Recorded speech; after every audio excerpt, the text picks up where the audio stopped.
So the grain dole, it's important to emphasize, you have a fair bit of foreigners moving into Rome, peddling their wares, settling, Greeks and, Carthaginians.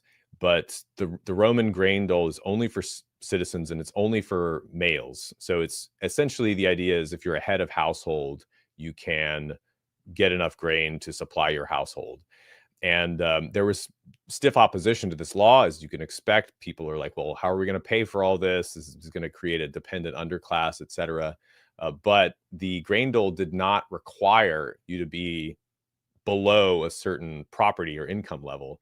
And so one of the senators who was fiercely opposed, like the greatest opponent of this law, after the grain law gets passed, he shows up in the bread line a few days later, and somebody asks him, well, what are you doing here? And he says, oh, I'm here to get my share of my property, my mea bona. So obviously a very rich man who had no need for the grain dole.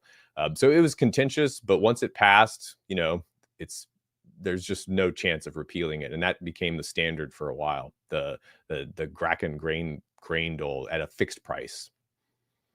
So obviously the parallels here are pretty easy, right? Like we have this constant need to provide a certain amount of food to at least the poor at that time, though, as you say, it can be claimed by everyone, even if they ultimately didn't need it. Now, as you point out, this is them buying it at a fixed price as opposed to just immediately receiving of it. But obviously, this is being heavily subsidized. That's why it stays at that price. So you still have a situation where it's more or less welfare, though it will require some level of work and payment ultimately from these people.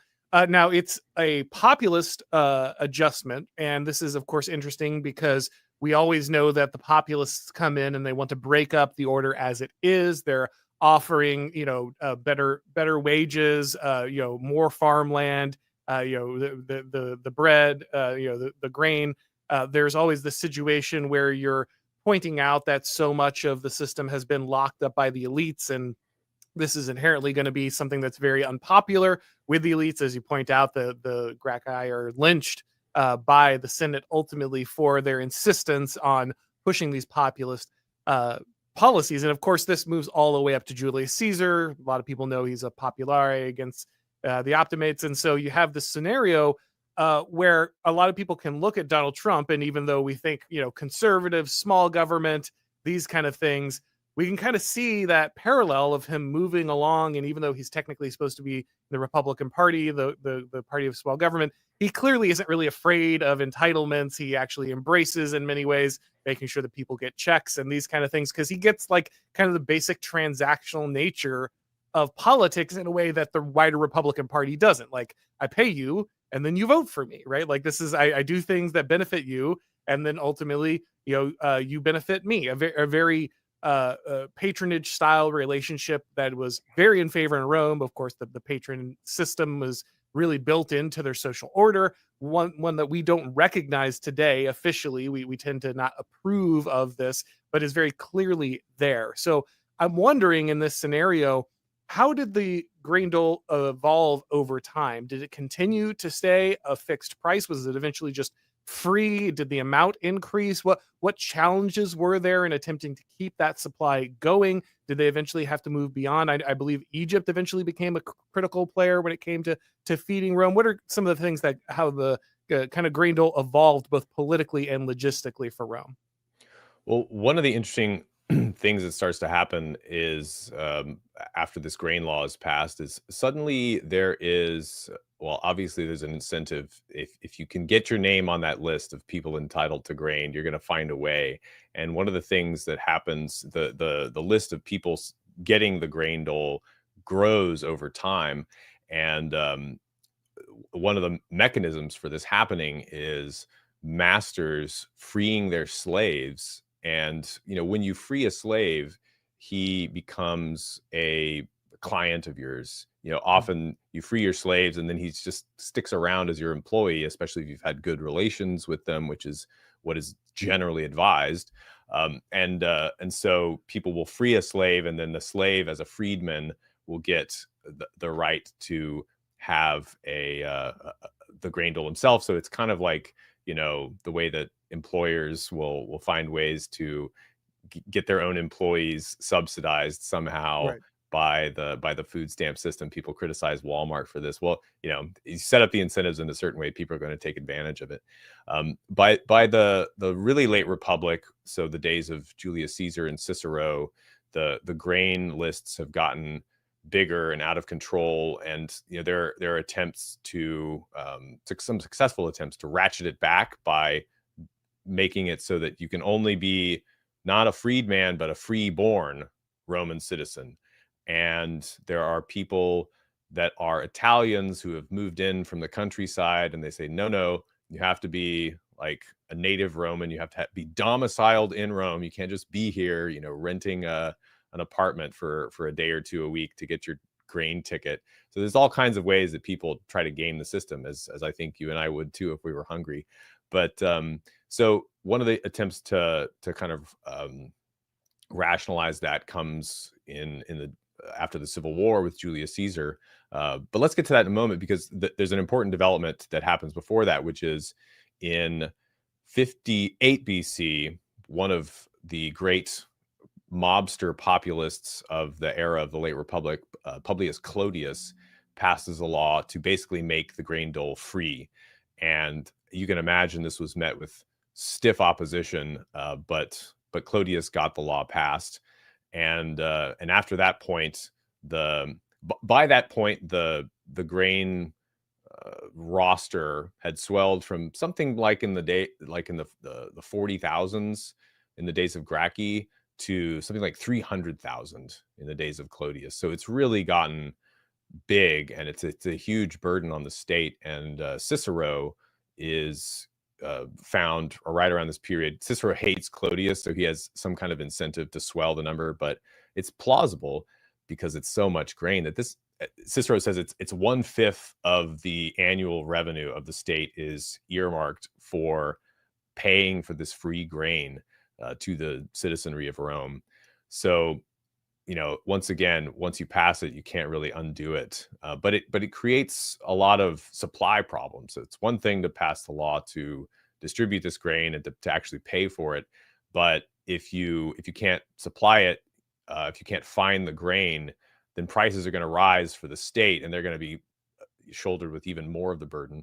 And that is when in 57, I think it is, Pompey the Great, who's one of Rome's great politicians, payer of his own armies, which we'll get to in a bit. He has a friend, namely Cicero and some other people, propose him for this novel office called the prefect of the grain, the praefectus annoni. Annona is the Roman word for the grain dole, which has something to do, etymologically has something to do with like the yearly supply of food.